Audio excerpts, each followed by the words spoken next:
En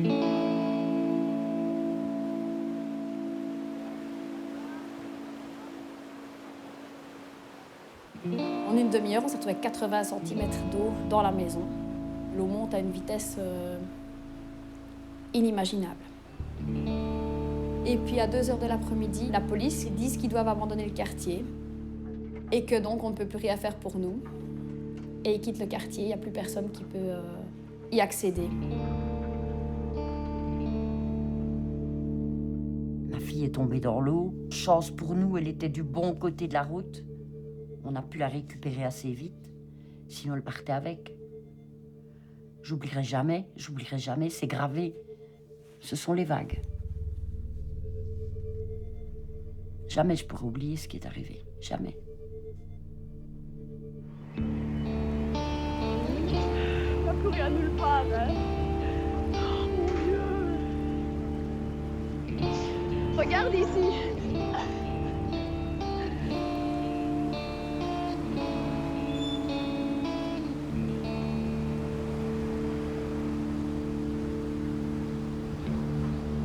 Longue comme une nuit sans fin, la pluie s'est abattue sur la vallée.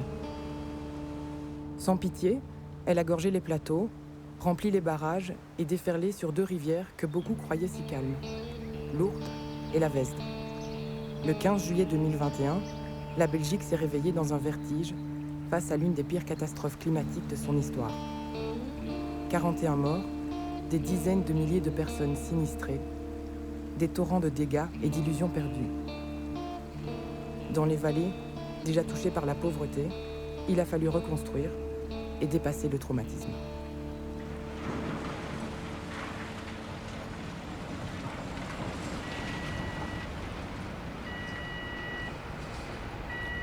Ça, c'est ici, il y a partout comme ça. Hein. Mais là, il y a quelques maisons, il faut encore tout vider un peu pester. Il y a juste quelques maisons là. Hein. Tu vas voir les rues, elles sont remplies encore. Hein.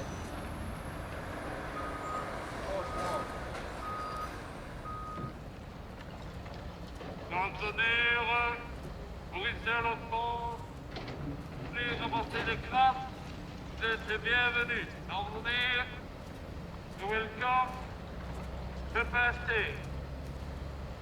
On fait ce qu'il en reste.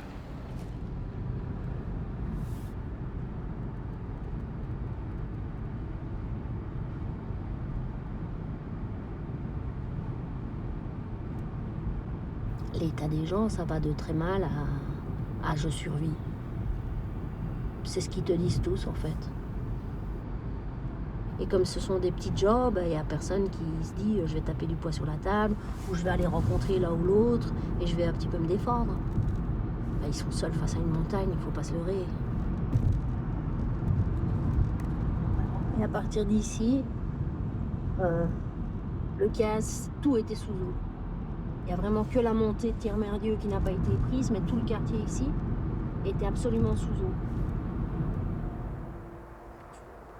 Tout le bloc de maison ici qui a été touché aussi. Forcément celle du coin qui est vraiment en bord de Vesdre. Les barrières nadar qui ont été installées vont et viennent au gré du vent, parce que rien n'est sécurisé, rien n'est fixé. Et du coup ici ça te donne la visibilité sur le deuxième pont là-bas plus loin, qui est dans le même état que celui-ci, donc impraticable pour les voitures et pas d'éclairage. Donc tout l'hiver, les gamins ont passé sur les 2 ponts sans trop de sécurité, sans trop de lumière. Il y avait encore tout le tas de crasse qui est resté pendant... Ils l'ont enlevé il n'y a pas longtemps. Ouais, qui est resté pendant des mois et qui avait des rats. Ouais. Qui couraient partout. Donc, Oh, lui,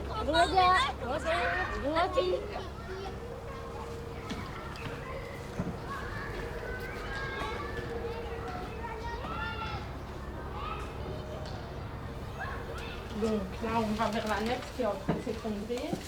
Il y a des fissures un peu partout qui sont apparues après les inondations. Donc voilà, l'expert qui est venu m'a demandé de prouver que c'était dû aux inondations. c'est facile ça, oui. Ouais. Donc je lui ai dit, comment est-ce que vous voulez que je vous prouve ça? Donc il m'a dit, vous n'avez pas des photos?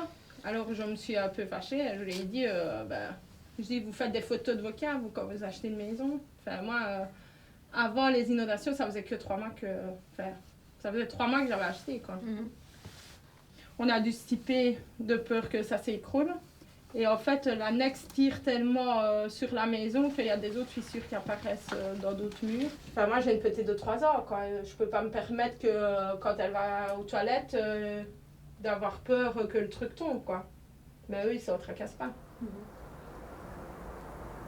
T'as téléphoné à la commune? Oui, j'ai téléphoné à la commune, voilà, j'ai dit que compte expert il est passé chez moi. Il m'a Ouais. dit que c'est dangereux. Dans le cave, tout ça, le bois il est déjà cassé un peu. Mais quand tu parles du bois de la cave, c'est le plancher Oui, du c'est le rez-de-chaussée? plancher, oui, voilà. Ah, d'accord. C'est ça, oui. Mais voilà, l'expert il m'a dit que non, il n'y a pas de problème. Alors moi aussi, je vais vivre comme ça. Si un jour il va casser, Oui, mais tu te rends compte du risque que tu prends? Parce que tu dis si un jour ça casse, mais si tu es là avec tes enfants et que ça casse, c'est tout le monde à la cave.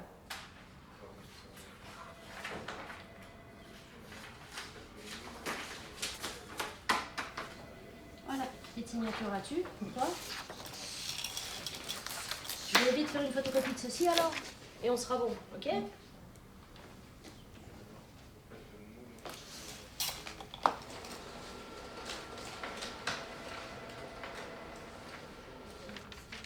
Donc dans 9 mois, tu pourras rentrer dans ta maison. 9 mois après les inondations. Oui, je 9 mois crois. après les inondations, ouais.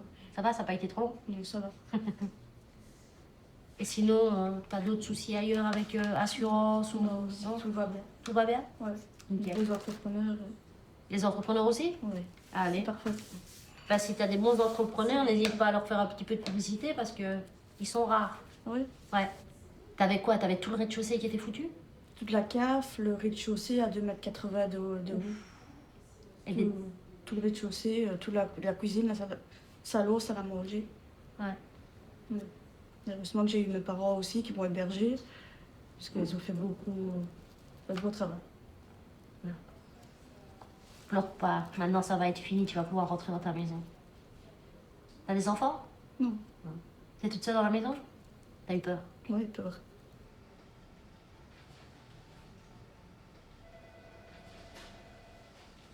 Tiens, plateau document. Merci. Moi, je garde ma partie. Donc, madame, vous étiez venue me trouver parce que vous aviez un problème avec votre entrepreneur. Oui, c'est ça. Ben, ça fait un petit moment qu'il doit venir travailler, qu'il ne vient pas, on ne voit pas de matériel. Et bon, ben, j'ai commencé un peu à m'inquiéter. Puis j'ai parlé avec ma voisine qui, elle a engagé des poursuites parce que... bon, Sur le même entrepreneur. sur le même entrepreneur, vu que elle aussi n'avait pas... Voilà, avait donné la 80% de la somme. Moi, j'ai donné 100% de la somme. Que je comprenne, moi, en fait, vous avez le feu vert de l'assurance qui est déjà tombé d'accord avec vous sur une certaine somme. Oui, Monsieur, vous faites appel à lui pour réaliser les travaux, donc il vous fait un devis. oui. Suite au devis, comment vous avez déjà donné toute la somme alors que les travaux n'ont pas... C'était des acomptes, en fait. C'était des acomptes, et puis alors bon, il disait qu'il fallait du matériel, parce que ça allait un peu vu le Covid, etc., qu'il lui fallait ci, qu'il lui fallait là. Et même, bon, il a sonné même à l'assurance devant moi, et l'assurance lui a dit, si vous voulez encore du matériel ou quoi que ce soit, faites la facture de fait. Mais j'ai pas fini les travaux. Ben oui, mais ça, arrangez-vous, donc faites les travaux après, mais bon. donc, Et vous êtes dans quelles conditions? Vous habitez toujours dans votre maison ou pas du Oui, tout? si. Je suis allée déposer une plainte pour escroquerie au commissariat de police. Ouais. J'ai remis tous les documents à l'avocat qui lui a envoyé une mise en demeure. Et bon, ben nous, on ne saurait même pas, je vais dire, louer quelque chose. Bon, Vous campez, quoi. on campe. Ouais, c'est le cas de beaucoup dans le quartier. Ouais.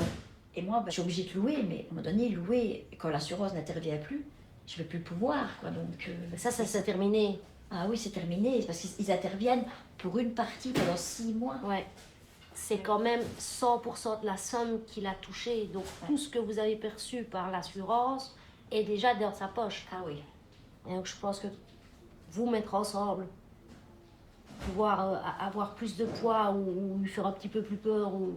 Ça c'est compliqué. C'est C'est très compliqué. Parce que se relever déjà, on a un traumatisme moral déjà de tout ce qui s'est passé. Moi j'ai des enfants, j'ai ma cadette qui a failli perdre la vie 2 fois. Et puis encore se retrouver où on n'est plus bactère, où on n'a plus rien, ben... Faites ce qu'il faut, ne vous laissez pas faire. Hein. Continuez à être mordante. Il faut savoir que quand les inondations arrivent, moi j'avais acheté la maison 3 semaines avant. je perds ma voiture, j'ai plus aucune possibilité de me rendre à mon travail, donc je prends le chômage inondation, qui me permet de pouvoir rester à la maison et de la faire avancer un petit peu, puis surtout de pouvoir donner un coup de main aux gens du quartier qui, eux, étaient dans un désarroi total. C'est en faisant ça, en fait, que je rencontre à plusieurs reprises une personne de la FGTB. Et de but en blanc, il me propose de pouvoir faire ce que je suis déjà en train de faire dans le cadre d'un contrat avec la FGTB pour pouvoir suivre l'administratif des gens du quartier.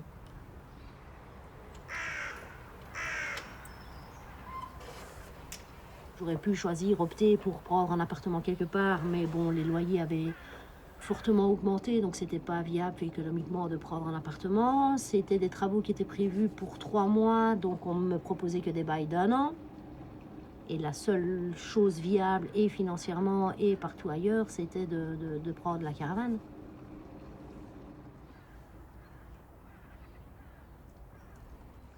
La vie dans une caravane au mois de juillet-août, c'est super sympa. Quelque part, ça te change de toute cette boue et de tous les travaux qu'il y a autour.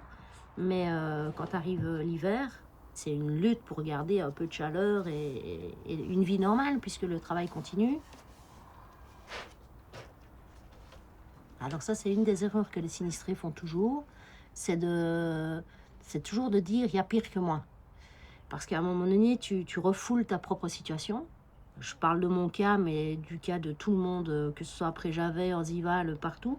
On a toujours eu des échos de situations tellement plus catastrophiques ailleurs qu'on se dit « ah, on est pas mal ».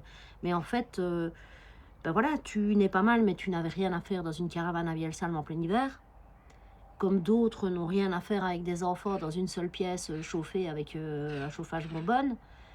Alors oui, tu t'en sors, oui, il y a pire que toi comme situation, mais tu nies la tienne en fait. Allô Martine, bonjour, tu vas bien? Ça va. Vous êtes déjà sur place peut-être? Parce que là je suis dans le quartier, je suis le long de début de la rue Saint-Romain, donc je vais pas tarder à arriver vers chez toi. Super, ça va.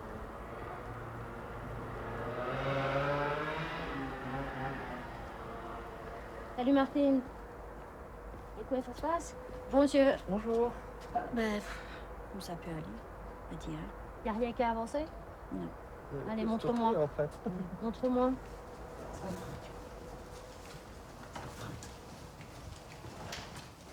Donc dans les travaux, il a reçu toute la totalité de l'argent du devis, donc plus ou moins 80 000 €.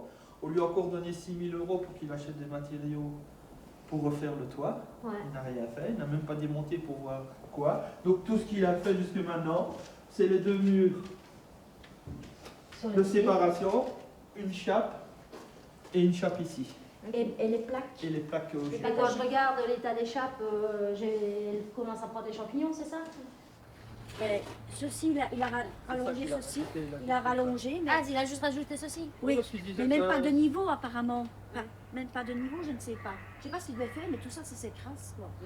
Donc en fait, il a juste fait ça, et il a fait venir l'électricien. À part avoir pris ton avocat, tu as aussi été porté plainte à la police, c'est ça? Tout à fait.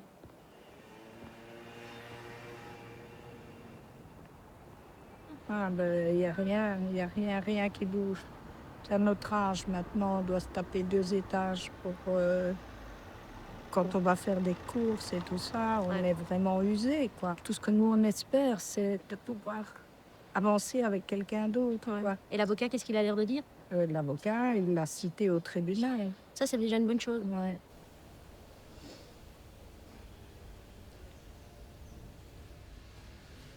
Tout est resté dans les Moi, je n'ai touché à rien. Et ça fait combien de temps qu'ils sont pas là? Depuis plus de 2 mois. Oui, on a tout perdu. Tu sais, comme tout le monde, on fait des réserves, surtout quand on est plus âgé, comme ça, on ne doit pas trop aller faire les courses.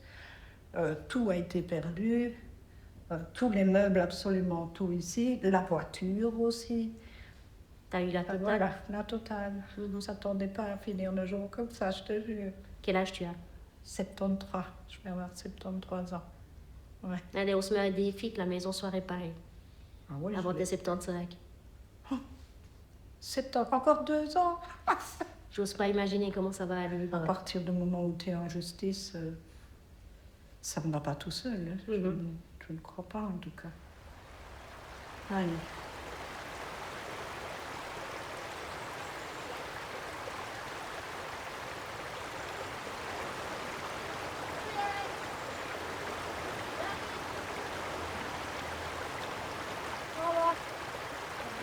Quand j'ai acheté la maison, je suis descendue exprès à la ville voir si il y avait eu déjà des inondations à ce niveau. Il n'y en a jamais eu.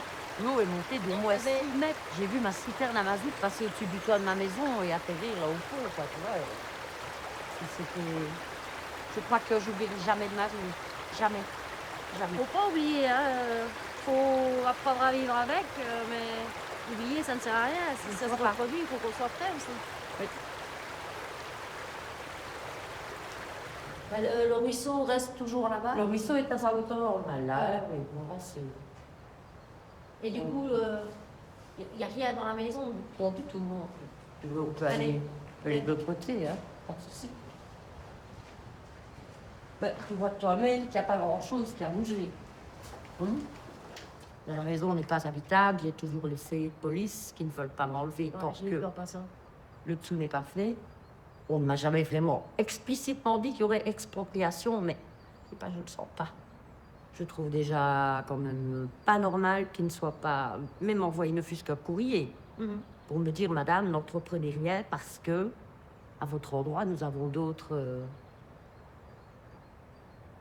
d'autres projets, comme ils m'ont dit. Surtout que tu as toujours ton crédit hypothécaire. Je paye toujours, oui, je paye ma ruine sur mon terrain ruine, oui.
Ça, c'est notre maison, la maison blanche là-bas. L'eau est montée jusque là où il y a deux lignes noires sur le côté droit de la façade. On s'y est marié. Notre troisième enfant y est né parce qu'il est réellement né dans la salle de bain de la maison. C'est mon mari qui l'a mis au monde dans cette habitation. Et c'est dur de devoir quitter comme ça sans que ce soit prévu. Ça a été beaucoup trop vite.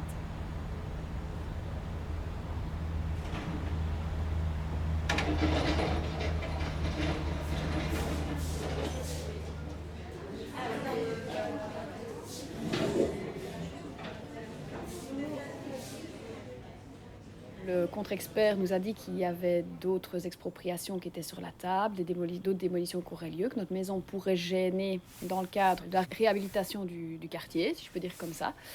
Oui, alors je t'explique en deux mots.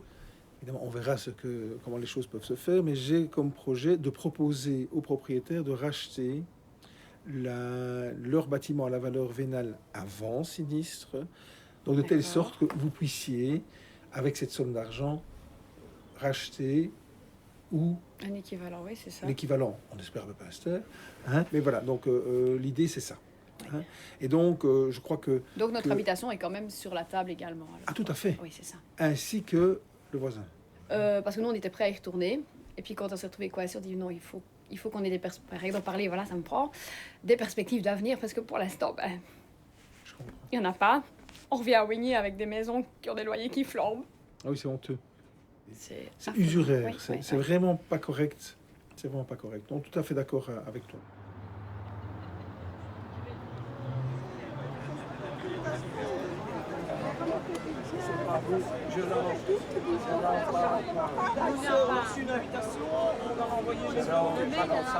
J'ai rédigé une petite lettre ouverte au roi. Oui, en main propre. On doit présenter notre carte d'identité, c'est ça? La carte d'identité, oui, j'espère que le carton. Bonjour. J'ai mon invitation, mais j'ai ma carte d'identité. Alonso Granda. Voilà.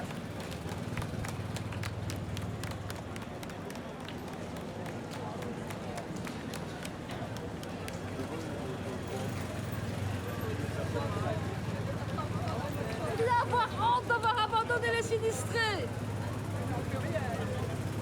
On n'en peut rien. C'est lui qui fait les lois. Je fais attention à votre pension. Oui. Ça va? Vous avez déjà bien entendu? Oui, ben on est avec vous.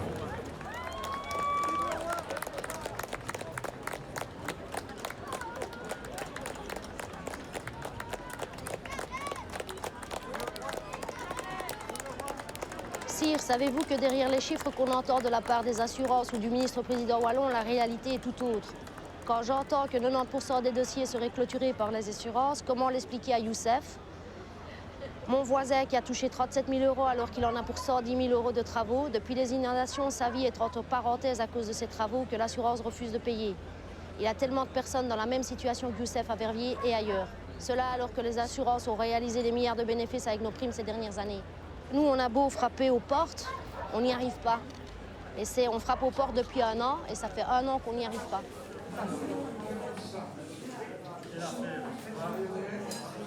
Pour moi, c'est une mascarade aujourd'hui, parce que bien sûr, il faut honorer la mémoire des personnes qui ont perdu la vie pendant les inondations. Mais après ces inondations, il y a énormément de personnes qui ont encore perdu la vie, que ce soit d'épuisement, que ce soit de maladie, que ce soit par suicide. Et ces personnes-là, on n'en parle jamais et on ne leur rend jamais hommage. Et d'autre part, c'est qu'on a volé la commémoration aux sinistrés. Bien entendu, il faut rendre hommage aux personnes qui sont décédées. Mais toutes ces personnes qui sont là, elles ont été sinistrées et elles sont là de l'autre côté de la barrière d'un arbre, pas là.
Je pense que tu avais l'eau jusque-là, c'était quand même le truc le plus court. Quand tu ne rends pas bien compte, même après, tu vois, c'est un mauvais rêve.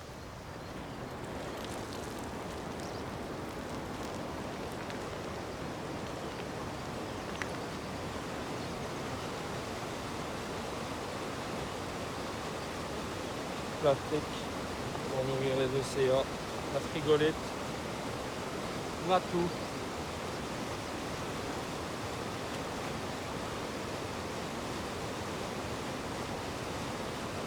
Le plus dingue, moi je trouve, c'est tout le monde n'a pas pris conscience des dégâts qu'on a fait à la nature, quoi.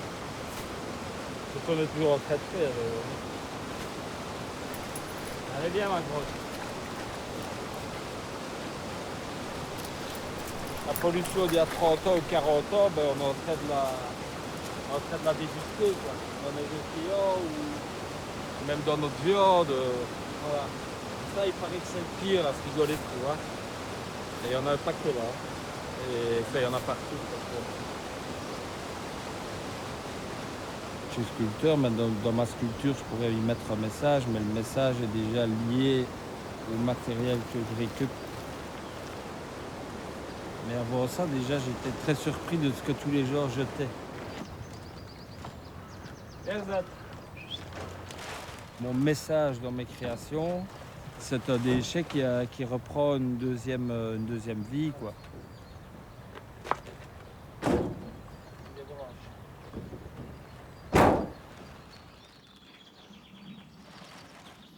Moi, j'ai été aider les sinistrés pendant une quinzaine de jours, mais c'était trop dur émotionnellement. Donc, du coup, je suis venu ici commencer à ramasser aux crasses, quoi, dans la zone ici, qui est une zone Natura 2000. Quasiment pendant 2 mois, je venais tous les jours. C'était l'appel, c'était une drogue, quoi. C'était trop bizarre. Voilà, c'est le côté émotion là qui revient, tu vois. C'était trop bizarre d'être appelé par la crasse, quoi. Parce que bon, moi je travaille déjà là-dedans, mais être appelé comme ça. Donc le matin, je me levais, je mettais mes bottes ou mes grosses chaussures et en avant, quoi, dans la prairie. À ramasser des déchets, t'avais des voitures là, des cubits de beurre comme ça de 500, une tonne, j'en sais rien. C'est ici, si nous, on n'était pas venus en tant que bénévoles, c'est pas l'État ni l'armée qui aurait fait qu'on retrouve des endroits plus ou moins propres.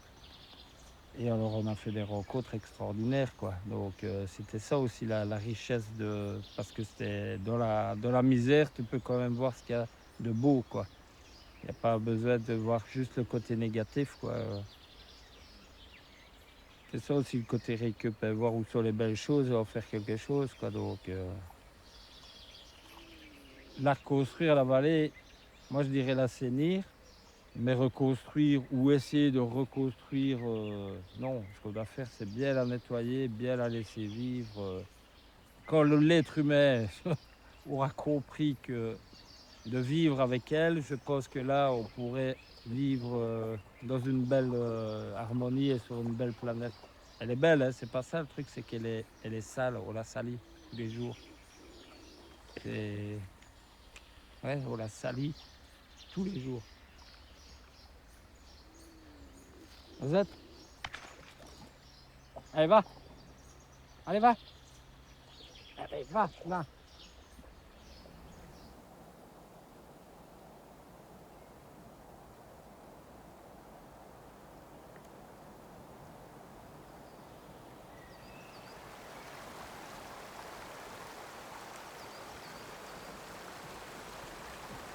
Donc moi, je suis hydrologue de formation et je travaille beaucoup sur la prévision des inondations.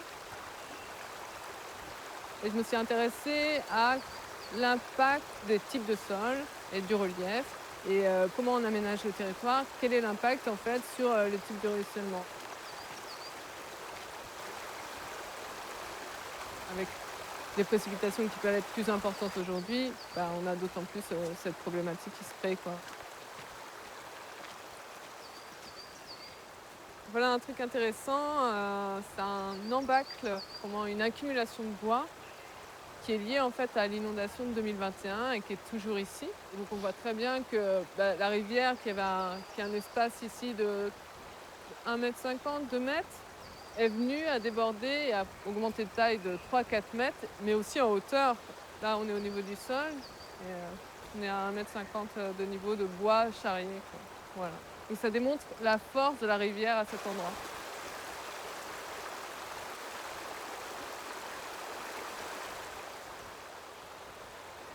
Ici, c'est vraiment le cas typique de ce qui a été fait dans les années 70-80.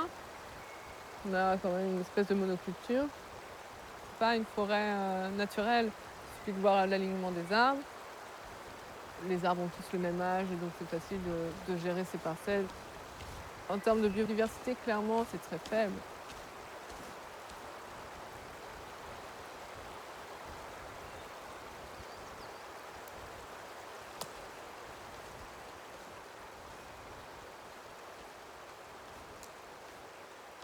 normalement, quand ça pousse tout jeune, cette partie de racinaire est plutôt à l'intérieur du sol. Ici, si on creuse plus profond, si j'y arrive, c'est vraiment de la tourbe, quoi.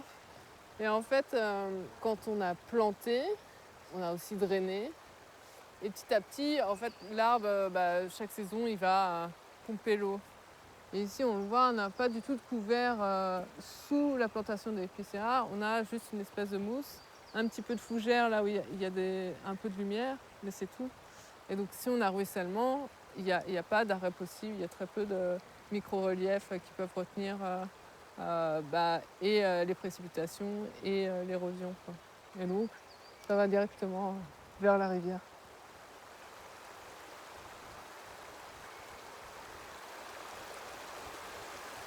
On est dans une région qui est touchée par le changement climatique et ça se traduit par des périodes sèches plus longues et des périodes avec des précipitations et peut-être des événements aussi plus importants. Et donc du coup, on aura besoin d'avoir d'autant plus un territoire qui puisse faire éponge à chaque fois qu'il pleut. Et clairement, ce n'est pas l'épicéa qui est adapté aujourd'hui.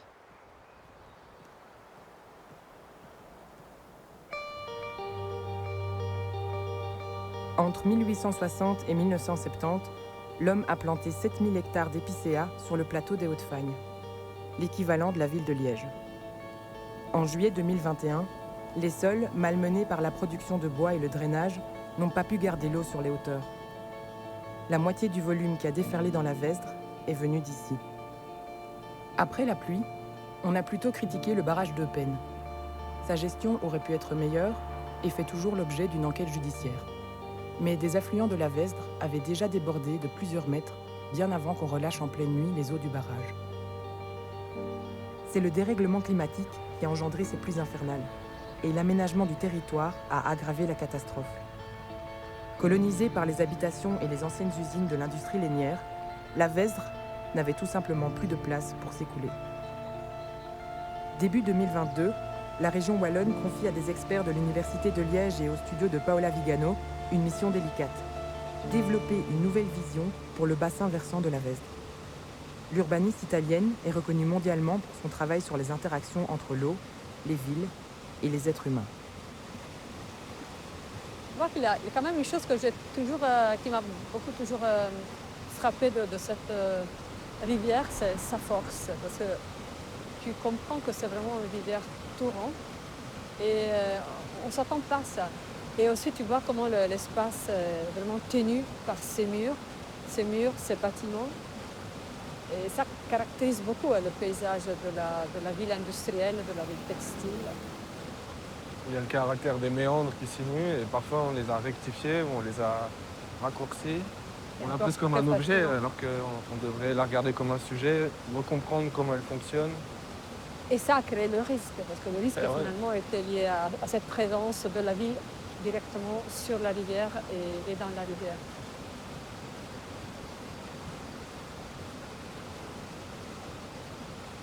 Je pense que la Vesdre a terrorisé. Et donc le choc de voir sa petite Vesdre devenir ce monstre qui arrivait avec une violence. Et je pense que le choc n'est pas du tout passé.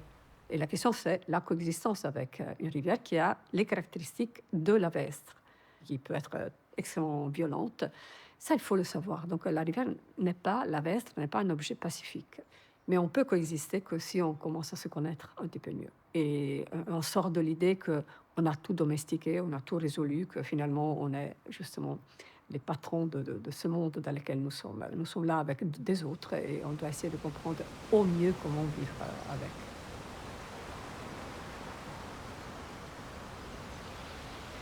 La question pour laquelle j'ai commencé il y a une vingtaine d'années à m'occuper de la relation entre ville et eau, ça a été pour comprendre la nature des espaces qui sont dans la ville. Vraiment, quand on s'installe quelque part, c'est la première chose qu'on doit comprendre. L'eau va où exactement?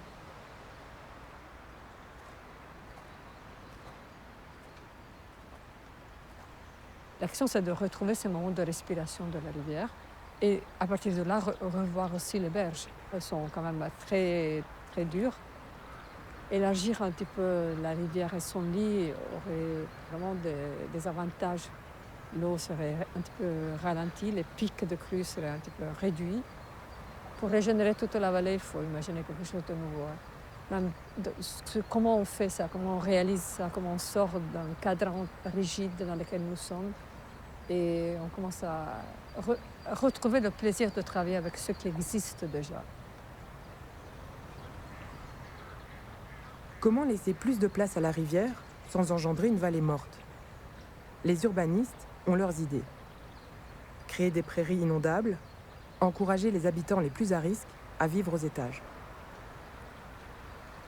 Des bâtiments pourraient être détruits, mais ils espèrent le moins possible. L'équipe en charge du master plan multiplie les ateliers pour écouter l'avis des citoyens et leur expliquer les risques à venir.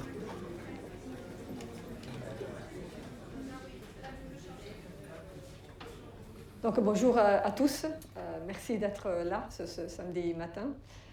Nous sommes ici pour vous présenter un point d'avancement du travail que je pense que vous connaissez désormais sur la construction d'un schéma stratégique pour le bassin versant de la Vestre.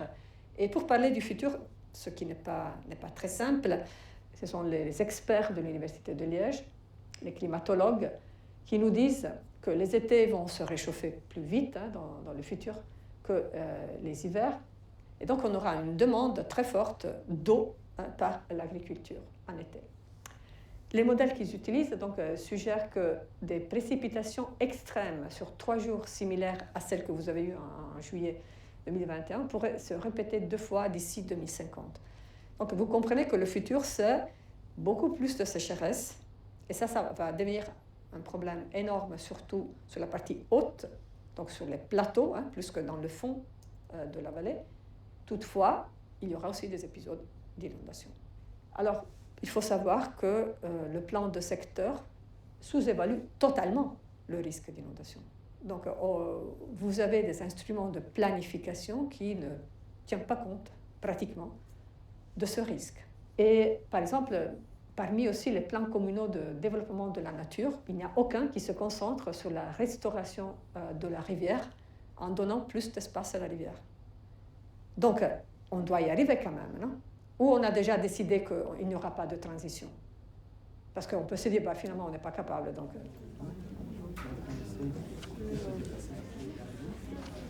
on ne sait même pas au niveau politique ce qu'ils vont décider. Est-ce qu'ils vont exproprier des gens? Est-ce qu'ils vont... Vous voyez, il n'y a rien qui a été dit. On s'est retrouvés hors de notre maison pendant presque 1 an. Je veux dire, à un moment donné, on a reconstruit notre maison complètement. On va nous dire du jour au lendemain, ah ben non, écoutez, c'est plus possible, vous ne pouvez plus habiter là. Attendez.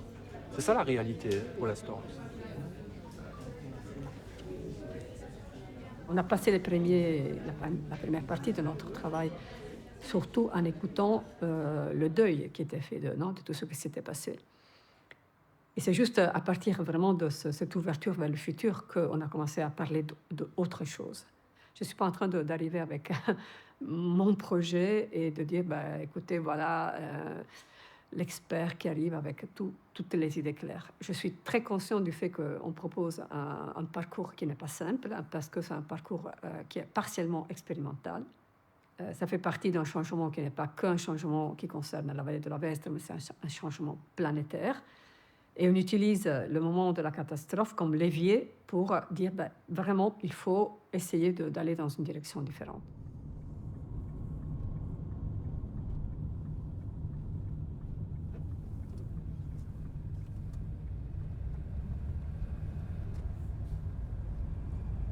Donc voilà, on entre en Hertogenwald, sur le flanc nord-ouest du plateau des Hauts-de-Fagne, le flanc qui est le plus arrosé, quoi. Et là, on est à la tête du bassin versant de la Vestre. Ok. Et ici, par exemple, c'est à quel âge, les arbres, là? C'est des épicéas C'est les épicéas qui ont à peu près 90 ans, là. 90 ans, ouais. Ok. On va aller voir des tourbières restaurées. Ouais. Entrer dans le bassin versant de la Saure, qui est un affluent de la Helle, qui, elle, est un affluent direct de la Vestre. Ouais. C'est des cours d'eau à régime torrentiel, quoi. Et donc ça, c'est un projet de restauration de Ça, tourbière. là, on est vraiment dans l'amphithéâtre de restauration. collecte des eaux de la Saulx. Donc, on est dans le bassin versant. Tout en haut. Tout en haut, oui. Et donc, avant, tout était couvert avec de l'épicéa.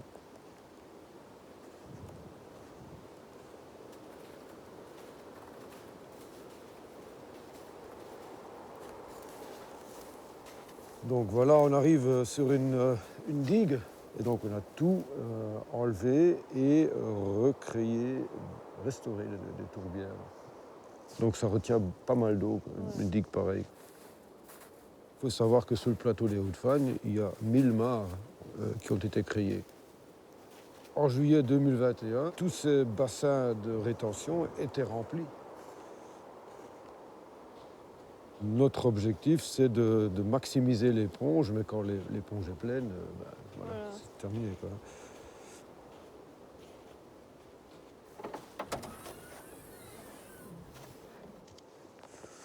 Voilà, Ok. ça c'était l'endroit avant les travaux de restauration. Hein. Donc on voit un peuplement d'épicéas, une plantation d'épicéas déjà d'un certain âge. Mais là maintenant, il faut changer l'occupation du sol, quoi. Donc ici, c'est une vue aérienne qui est prise en mai 2012. Hein. Donc ça, c'est la Saulx. Ça, c'est les coupe-feux avec les drains. Ces drains envoyaient directement l'eau Voilà. dans la Saulx. Et donc, ce qui Exactement, faisait que oui. ça s'écoulait assez rapidement. Et les drains qui ont été colmatés, ici on voit les petites retenues là. Hein. Et donc le but c'est vraiment de retenir l'eau pour réguler l'écoulement des eaux.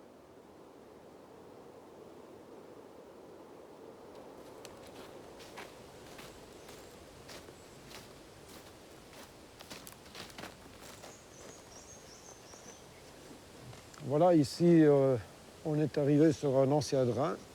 Ce qui est prévu ici, c'est que tous ces épicéas vont partir. Ce sera remplacé par un peuplement feuillu, Ouais. qui n'ont plus besoin des draps, etc. D'accord. Et donc, on travaille à long terme. Donc, c'est une transformation qui se fait au fur et à mesure. C'est par décennies qu'on raisonne. Il faut réfléchir en fait à planter quelque chose qui va durer 50 ans et qui va s'adapter aussi au climat qui change. Oui, c'est ça la difficulté actuellement avec le changement climatique. Ouais. C'est que les changements sont très rapides et les arbres sont très lents en croissance. Et donc, il est possible que les arbres qu'on plante aujourd'hui ne survivent pas au changement qui nous attend, quoi. D'accord. Ça, c'est une incertitude. Ouais.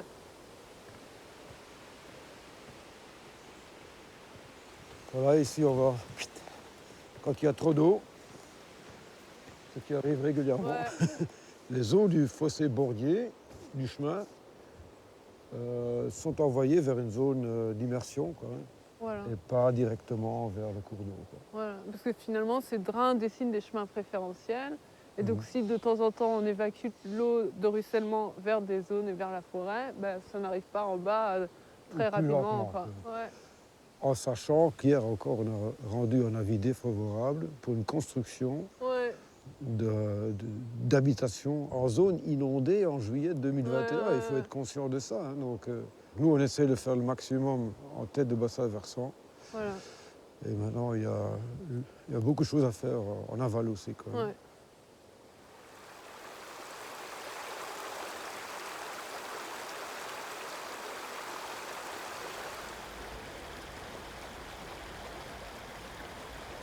Alors que les hydrologues, les experts et les urbanistes continuent d'arpenter le territoire, la région wallonne publie, dans une relative discrétion, plusieurs études pour un redéveloppement des quartiers dévastés par les inondations. Du jour au lendemain, des citoyens découvrent que leurs maisons sinistrées, et pour certains déjà réparées, sont désormais en zone rouge. Alors dans le quartier, on vient de recevoir l'étude quartier durable. C'est sur base de cet document-là qu'on va entamer des travaux dans le quartier.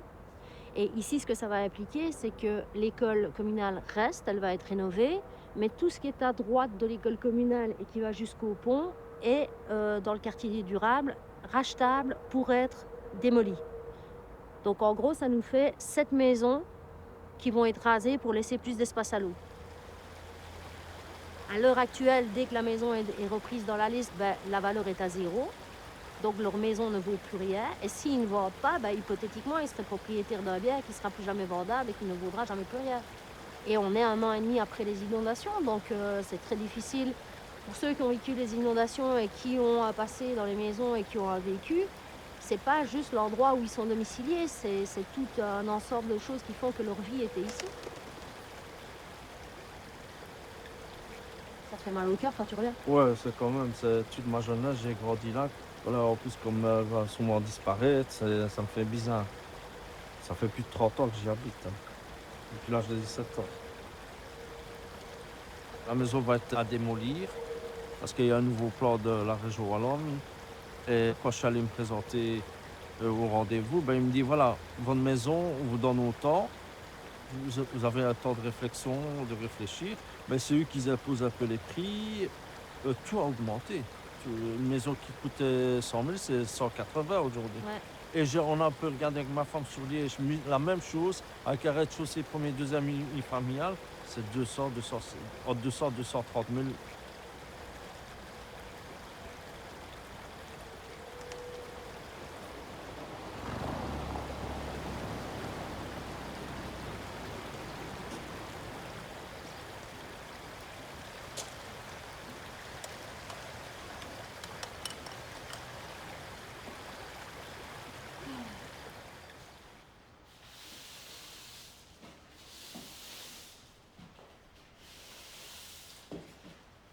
Ça faisait 12 ans que j'habitais ici. Une bonne partie de ma petite vie. Petite maison que j'ai achetée avec mes 2 mains. Je ne peux plus habiter ici parce que je suis apparemment passée en zone inondable. Selon le bourgmestre de la ville de Verviers, c'est un choix. Je ne suis pas obligée de m'en aller. Je peux rester. Mais ça implique que les assurances vont sûrement faire beaucoup d'ennuis pour m'assurer, vu que je suis en zone inondable, ruissellement. Et qui voudrait racheter une maison comme ça plus tard? Située comme ça et abîmée comme elle l'est, c'est pas possible. J'ai un notaire qui est venu de la ville, qui est venu évaluer, ce qui est logique, comme toute vente de maison. Et ici, j'attends leur proposition. J'en ai marre des travaux, en fait. Je veux quelque chose de fini, où je peux poser mes meubles, enfin, et avoir la paix. Donc, comptez 250 000 €, oui. Facilement. Je n'en aurais sûrement pas ça, mais voilà, on peut rêver.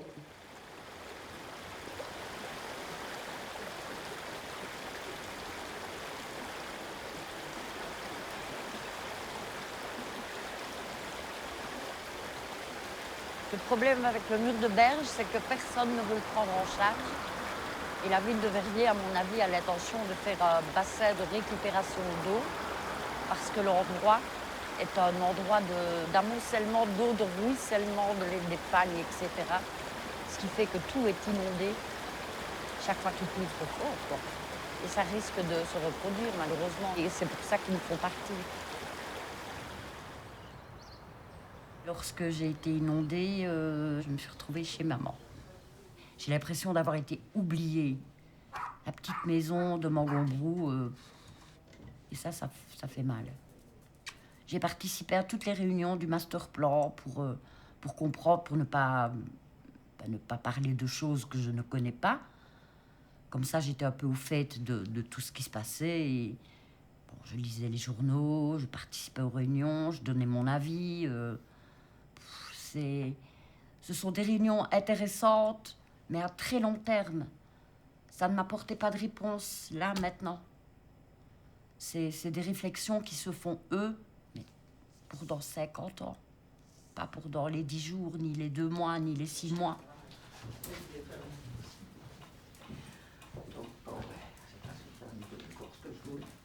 Évidemment, c'est toujours comme ça. C'est toujours comme ça. Toujours ainsi. Tu fais la vaisselle, moi? Je fais la vaisselle. 28 mois que tu es arrivé ici, maman, j'ai plus de maison. Ben, on est tous arrivés ici, moi, Kerry. Oui, mais là, peut-être que j'ai dû la conduire chez le médecin pour qu'on lui fasse Ah oui, on a dû t'attraper. Non, parce que tout à tu fait, faisais oui, pas ouais. amateur, toi. Hein. Oui, je me rappelle. Oui. Ouais, moi, j'y ai pensé. Moi, je suis arrivée ici avec toi. Moi, j'étais trempée puisque je venais de tomber dans l'eau. Je tremblais comme une feuille parce que j'avais eu vachement peur. Hein? Et tu aurais lâché. C'est surtout parti dans le grâce trou. à Kerry qui s'est accroché à la barrière et qui s'est tendu pour venir me rechercher, hein, parce qu'il n'aurait pas été là. Oui, je sais. Mais oui. Ah, enfin, ça passera avec le reste. On l'espère, mais notre maison. ça va venir. Hein.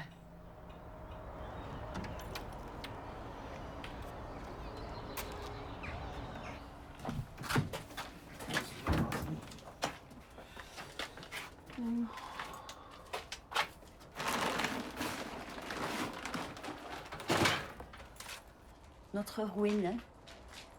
On a mis une bâche sur le toit parce que sinon on a de l'eau à l'intérieur. Il y a tous les salés. Donc, Et à chaque fois qu'il pleut, il faut regarder. des infiltrations par rapport à Ça tout colle le long ici. Le bois est pourri. Tout est complètement détruit.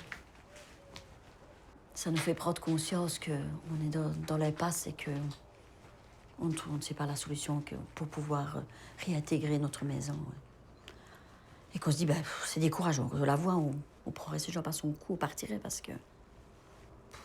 Il n'y a pas de mots, je pense.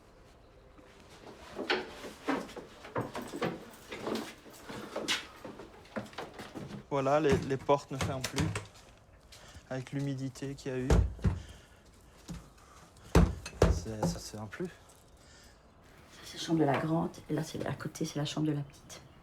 La plus petite. On est parti un peu en catastrophe, donc du coup, et comme on n'y est pas revenu depuis, voilà, c'est dans l'état où on nous l'a laissé quand nous sommes partis, quoi. Ça a été quand même assez douloureux pour elles, quand elles sont revenues chercher leurs effets personnels, vraiment le strict minimum de ce qui restait. La grande, qui a commencé à avoir de l'eau dans la cave, il y avait 50 cm, elle était là, elle tremblait tout. Et pour la petite... On a failli la faire 2 fois dans la rue parce que l'eau était tellement... elle était partie, hein. Elle a juste le temps de la rattraper. Juste le temps de la rattraper. Ah ouais. Franchement, c'était... Non, c'est Voilà. vraiment un truc... Maintenant, notre situation est très, très, très difficile. Mais quand on se dit qu'on aurait pu perdre un de nos enfants, on essaye de relativiser un tout petit peu, même si... je vais dire, les répercussions de tout ça, moralement, c'est dur, quoi. Ce qu'il y a l'entrepreneur aussi nous avait dit qu'on rentrerait dans notre maison pour le mois de mars. Et donc, on essayait... On avait une lueur d'espoir, donc on essayait d'arranger pour qu'elle puisse rentrer. Donc, on a démonté une partie. Voilà, c'est l'argent qu'on a besoin pour les loyers et tout ça. Donc, on ne sait même pas finir. Alors...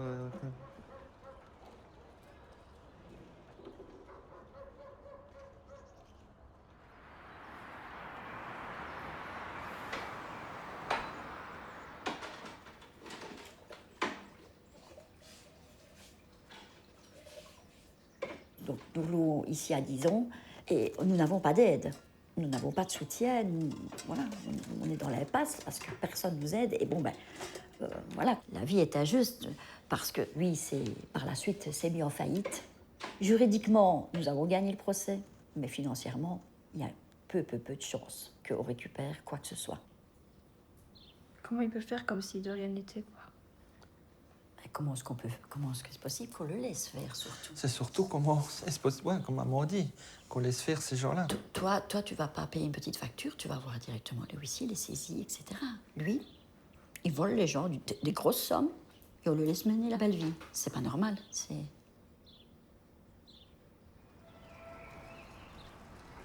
Le numéro de la maison, on s'est dit que le meilleur symbole pour nous, c'était le phénix qui renaît de ses cendres. Parce que c'est vraiment ce qu'on est en train de faire, en fait. On se relève et on reste debout. Depuis mars 2022, après l'arnaque du premier entrepreneur, Celui que nous avons retrouvé nous a abandonnés aussi. On a dû vraiment se débrouiller par nous-mêmes. Ça nous a usés. Mon compagnon a eu des problèmes de santé très très graves. Il a été hospitalisé pendant près de 3 mois. J'ai vraiment cette impression que, à part les personnes qui ont vécu l'événement, les autres, ils ne peuvent pas comprendre. Ils ne peuvent pas imaginer.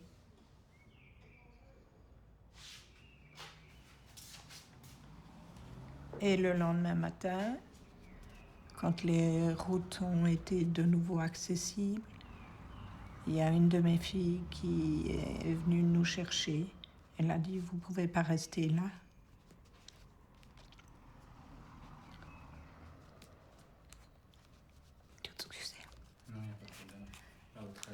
Elle nous a emmenés chez elle. Et elle ne nous a plus laissé revenir pendant plus d'1 mois. Et pendant tout ce temps-là, avec tout son réseau d'amis, mes 3 filles, leurs compagnons, pendant toute cette période-là, ils ont travaillé d'arrache-pied, ils ont tout nettoyé, ils ont décapé tous les murs. Enfin, ils ont fait un travail de fou, quoi. Ce que j'ai trouvé extraordinaire à cette époque-là, enfin à ce moment-là, c'est la solidarité qu'il y a eu entre tous les voisins, des gens avec qui on n'avait jamais parlé, qui étaient limite presque des amis, je vais dire. C'est des choses qui ne s'oublient pas. Voilà, des souvenirs de la nuit des inondations.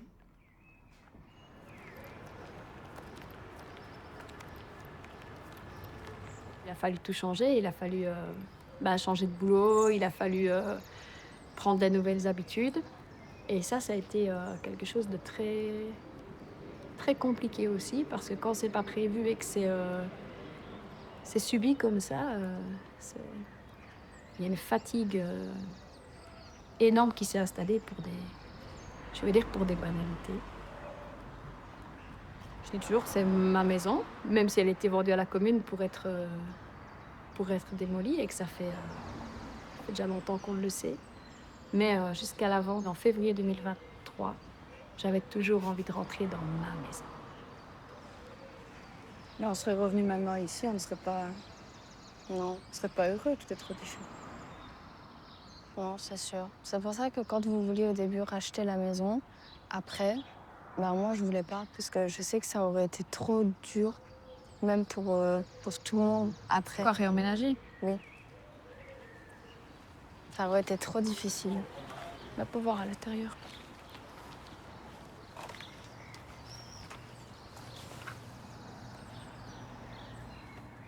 On voit maintenant tous les ballons de foot de Samuel dans le fond. Mes décos de Noël. La couche de boue qu'il y a encore.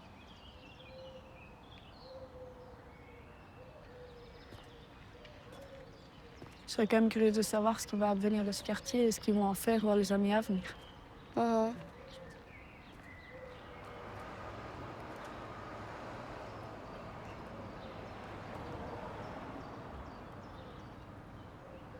Ici, tout va disparaître ou presque. Là, ça va être pareil, de là jusqu'au bout, quoi. Ça aussi, ça va être vide.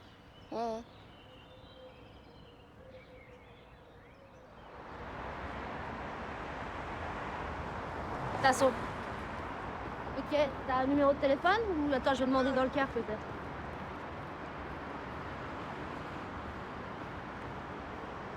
Un, 2, 3, 4, 5, 6, 7, 8, 9, 10, 11, 12, 13, 14, 15, 16, 17, 18, monsieur.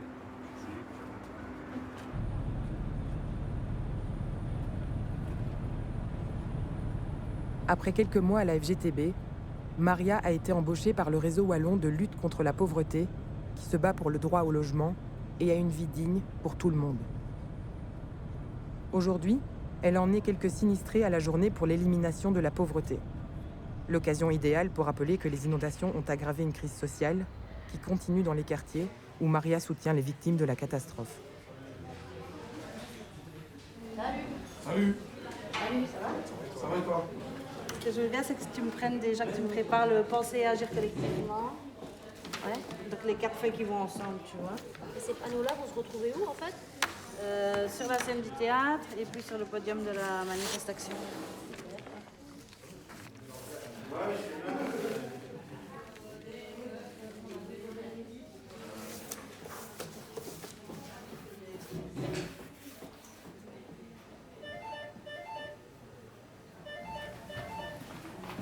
Christine, t'as 2 minutes pour moi? Oui. Là, on est 2 ans après les inondations. Moi, ce que je ressens quand je parle avec les gens du terrain et je participe à des présentations d'études, etc., il y a eu plein de temporalités. Et il y en a une qui ressort maintenant, c'est la différence entre le temps des sinistrés privés et le temps des communes. Oui. Et maintenant, elles se retrouvent dans les mêmes difficultés. Alors, si les villes ne se remettent pas, tous ces problèmes liés au logement qui existaient déjà auparavant, qui ont été accentués par les inondations, vont encore se répercuter sur combien d'années? Ah oui, c'est sûr. C'est toujours compliqué parce que on ne peut pas dire que la région wallonne n'a pas sorti de l'argent, on ne peut pas dire que les communes ne cherchent pas à faire, on ne peut pas dire ça. Mais aujourd'hui, ce n'est plus un peu qu'il faut, ça doit être au cœur du projet de société. Cette crise révèle qu'il y avait déjà du manque, de l'abandon, de l'insuffisant en termes de droit au logement, droit au revenu, droit à un aménagement urbanistique qui protège les gens. Et donc, nous, l'enjeu pour l'avenir aussi, c'est comment est-ce qu'on allie justice sociale et justice climatique? Comment est-ce que la transition doit être d'abord organisée au bénéfice de ceux qui sont dans les moins bonnes conditions d'existence? Si on décide d'avancer rien que pour les enjeux climatiques, sans avancer d'abord avec et pour ces populations-là, on va augmenter l'injustice, on va augmenter les inégalités, on va augmenter la pauvreté. Ça, c'est téléphoné d'avance. Et pour ça, évidemment, alors il faut agir sur l'aménagement du territoire, parce que qu'est-ce qui sait capter les bons endroits? Les gens qui ont de l'argent. Qu'est-ce qui sait acheter les terrains bien localisés en hauteur tout en bénéficiant de la vue sur la rivière? Les gens qui ont de l'argent. Donc, cet événement, il montre à quel point il faut agir sur ces inégalités de façon intense et massive. Ah, la voix de Christine.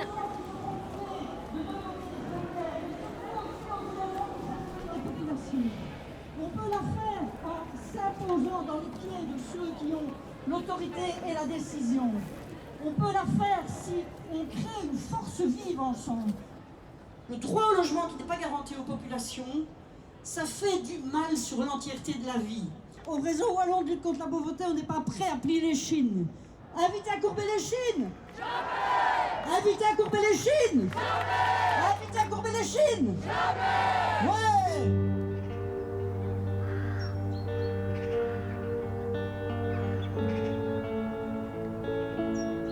Dans les années 60, les classes moyennes quittent les fonds de vallée et s'installent sur les hauteurs, dans des maisons 4 façades.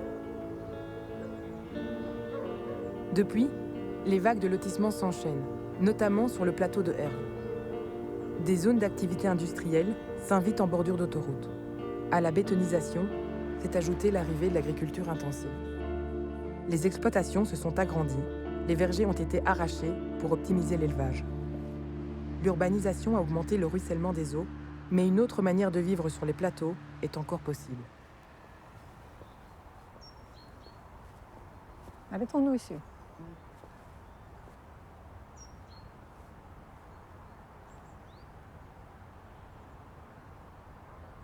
Dans la vision pour la reconstruction, disons, de la Vesdre, il y a un rôle très important des agriculteurs. Et c'est vraiment tous ces versants cultivés n'ont pas le rôle qu'ils avaient dans le passé de garder cette eau.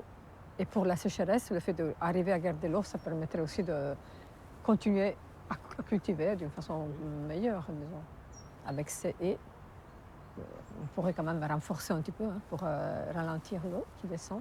Et la même chose avec les vergers qui se mettaient à chaque fois sur la pente ensoleillée, qui est typique du pays de Herve au final. Et les vergers, on les a presque totalement perdus. On les a presque totalement perdus. On doit aussi imaginer dans le futur que les lotissements puissent évoluer. Et surtout, dans le futur, il ne faut pas ajouter. Il faut vraiment qu'on s'occupe de tout ce qui est déjà là. Et là, c'est quelque chose qui est un devoir. On a la responsabilité de lire et de faire le mieux avec ce qui existe. Si on travaille sur la vallée de la Vesdre, on travaille sur un bassin versant. Et c'est évident qu'il y a des responsabilités qui se trouvent en amont et que toute question de l'eau ne peut pas être traitée en aval. Ça n'a aucun sens. Et pour nous, le plateau d'Herve, c'est le plateau qui doit résoudre en amont tous ces problèmes, ce qui touche à l'agriculture qui devrait changer dans le futur. Et elle doit changer en tout cas parce que la sécheresse ne va pas être facile à gérer. On doit imaginer qu'il y aura beaucoup plus d'arbres, donc de racines capables de stabiliser l'érosion des sols, donc le ravinement, l'écoulement de l'eau, etc. Et il faudra réduire l'imperméabilisation parce que c'est vraiment la dernière vague de l'urbanisation qui utilise vraiment des dizaines d'hectares à chaque opération. Et donc je pense qu'on demande vraiment au plateau et aux versants de faire le maximum d'efforts pour réduire leur impact sur le fond de la vallée. D'un côté, on a la partie la plus fragile de la population qui se trouve dans le fond de la vallée. Nous, on demande à la partie la moins fragile de faire les efforts les plus grands.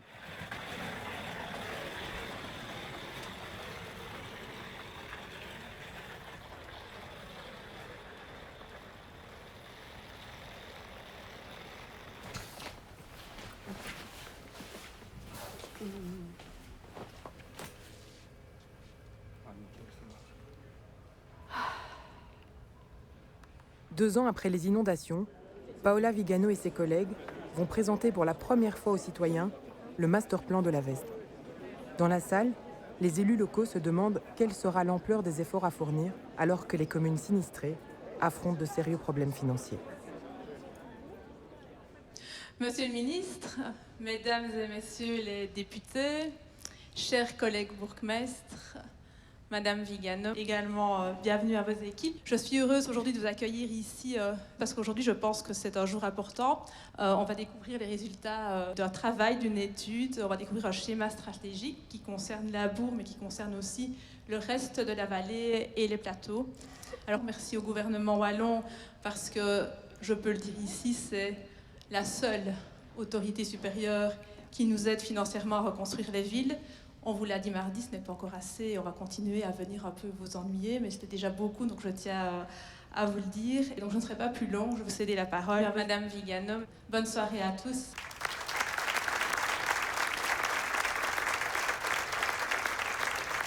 Donc merci à tous d'être ici. C'est la première fois que la vallée se pense comme une unité.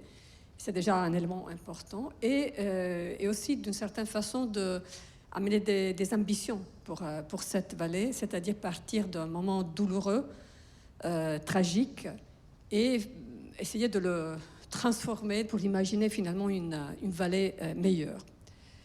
Qu'est-ce que le territoire lui-même peut faire pour être résilient? Chaque centimètre carré de la vallée peut contribuer à cette résilience. Et c'est à partir de tout ça qu'on est rentré dans la vision. C'est un véritable projet de société à l'échelle du bassin de la Vesdre que Paola Vigano détaille ce jour-là. Il ne s'agit pas seulement de préparer le terrain pour les grandes pluies et la sécheresse, mais bien de régénérer tout un territoire. Comment y arriver?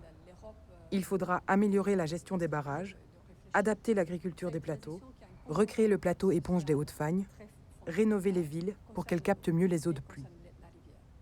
Mais la vision ne s'arrête pas là.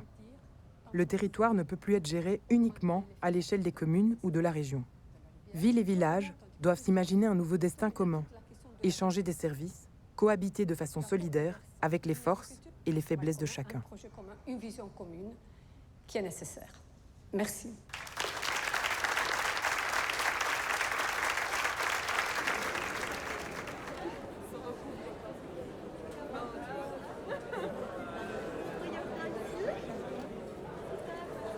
Ça fait 2 ans que je travaille tout seul dans une maison, ça va?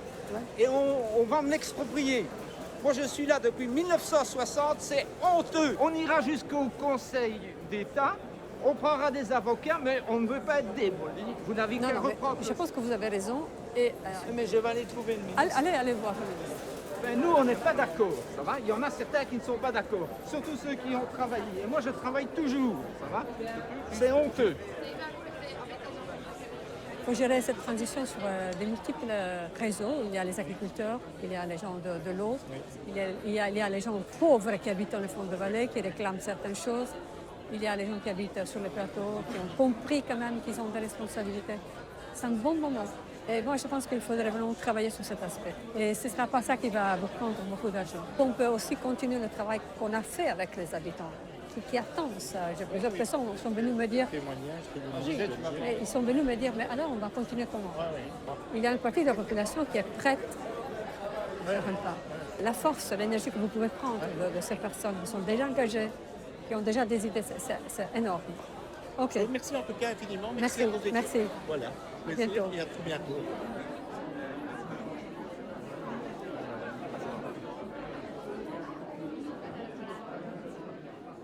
Sept mois après avoir rendu leur schéma stratégique à la région wallonne, l'Université de Liège et le studio Vigano craignent de voir leur travail dilué dans l'agenda politique. Les élections de juin 2024 approchent et la région wallonne tarde à embrayer sur leurs recommandations. Ils décident alors de lancer eux-mêmes des espaces de réflexion pour concrétiser leurs idées. L'idée d'avoir un laboratoire de la Vestre, c'est l'idée qu'il y a une continuité dans les politiques et que cette continuité, elle est ouverte aussi aux citoyens. Et ce n'est pas juste technique ou technocratique. Et aussi mettre ensemble une série d'acteurs qui ne sont pas normalement ensemble. Il faut mettre ensemble les agriculteurs, mais aussi les gens qui font la gestion de l'eau, mais aussi les gens qui gèrent la question de la biodiversité, mais aussi les infrastructures sociales, là aussi l'aspect éducatif, de ne pas perdre la mémoire, de faire passer finalement cette idée qu'on n'est jamais sûr, qu'on a perdu l'illusion d'être en pleine sécurité parce que ça n'appartient pas à notre réalité et que donc on doit être préparé. Lorsqu'on est dans de faibles conditions d'existence, on ne peut pas perdre. Parce que quand on est dans de faibles conditions d'existence, on n'a pas de filet de sécurité. Quand vous regardez bien par rapport aux enjeux climatiques, on parle de logement, on parle d'énergie, on parle d'alimentation, on parle de mobilité. Voilà trois champs qui sont vraiment essentiels en rapport au champ climatique. Mais voilà trois éléments qui ont quelque chose à dire aussi avec l'aménagement du territoire. Il y a la nature à respecter, l'environnement à respecter, à lui trouver sa place. Et puis il y a tout ça à articuler pour ces populations-là. Et il faut quand même bien reconnaître qu'en dehors du tissu associatif, du milieu académique, etc., qui essayait de mettre ensemble, et heureusement, et vraiment c'est très bien, c'est pas facile de garder cette mobilisation-là et cette écoute-là quand on monte dans le champ des autorités, dans le champ des budgets, dans le champ des financements et dans le champ des partages des richesses. Qu'est-ce qu'on peut investir, à quel endroit, pour qui? C'est vraiment une question de démocratie. Et on voit bien qu'on est au pied du mur, mais je trouve que c'est rassurant de voir qu'on est au pied du mur à beaucoup, et à beaucoup qui cherchent pour aller dans ce sens-là.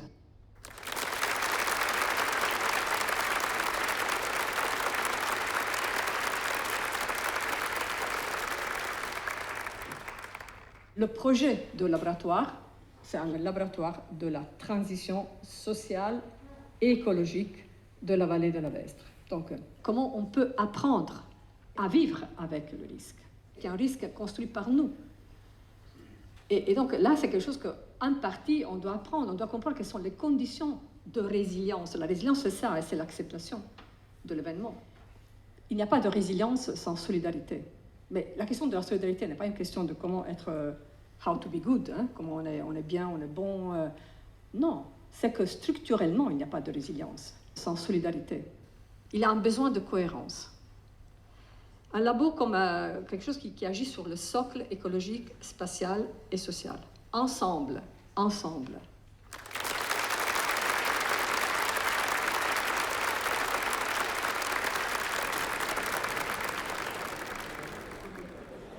Ce que tu entends aujourd'hui au colloque, c'est que personne ne veut voir ces études prendre la poussière sur une étagère.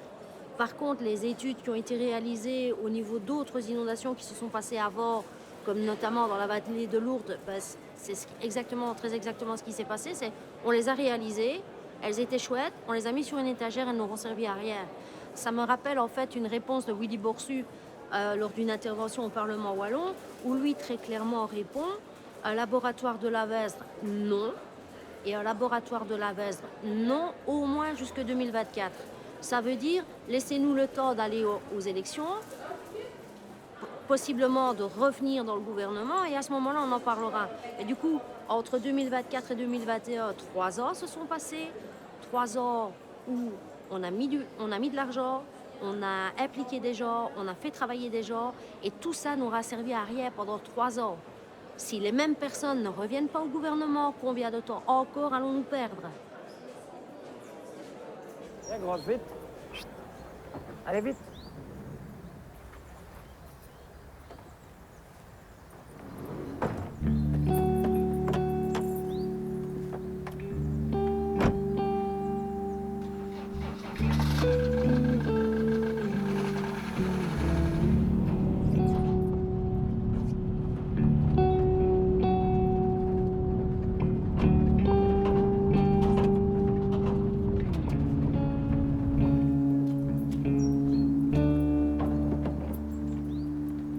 J'ai mon chien, je marche beaucoup. Ça fait 4 ans que je marche, mais je me lasse pas, au fait. C'est ça qui me plaît ici, c'est la beauté de la vallée, la diversité, toutes ces formes qu'il y a. Ouais, c'est trop beau. Chaque fois que tu montes quelque part ou que tu descends, tu vois autre chose. Elle est fort animée, c'est plein de ruisseaux, c'est plein de forêts, plein de vues magnifiques.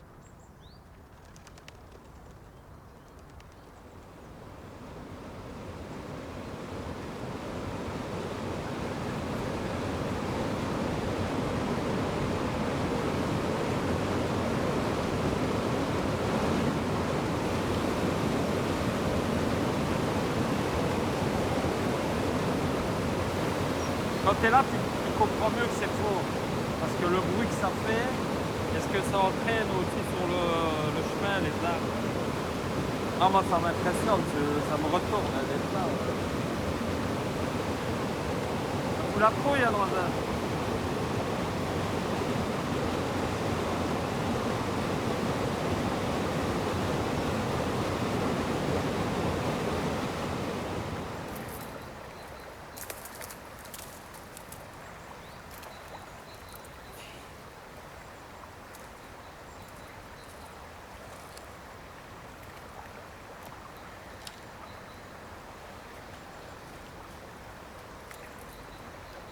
Non, non, pas dans l'eau. Ça, c'est toujours les déchets d'il y a 2 ans, tu vois. Ça vient toujours de l'usine de Goé, là. Après, il y a des trucs dégueux, là.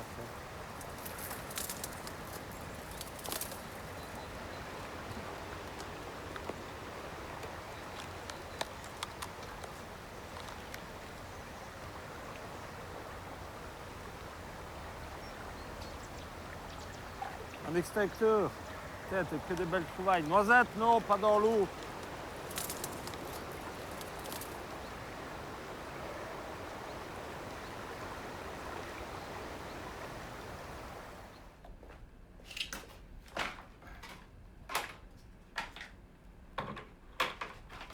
Je sais pas, je vais pas appeler ça une toile, mais j'aimerais bien que ça ressemble à une toile en tout cas. Et ici, l'idée, c'était d'amener beaucoup de déchets avec la vie animale dans le déchet, quoi. Sensibiliser les gens aux déchets et à notre rivière et à tout ce qui tourne autour de la rivière, tout ce qui vit. On peut voir toute la vie, mais la vie, elle s'efface justement derrière tous nos déchets, quoi. Plein d'animaux disparaissent, où ils n'ont plus place, où il fait trop chaud.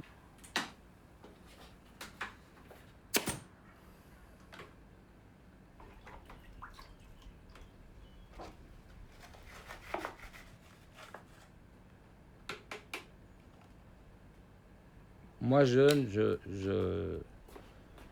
tu penses pas à ça, au fait. C'est plus quand tu vieillis, tu te dis, mais au fait, pourquoi est-ce qu'ils ont laissé faire ça ou qu'il s'est passé ça? Dans mes sculptures, des fois, j'alerte ou j'alarme. On est tellement dans une société où on veut tout et on n'aura rien. Au final, tu pars, t'as rien. Quand t'es mort, t'as rien. Donc, est-ce que c'est pas mieux de se dire, waouh, ça, c'est beau et ça brille pour tout le monde, que ouais, c'est beau et ça brille et c'est juste pour moi, quoi, tu vois?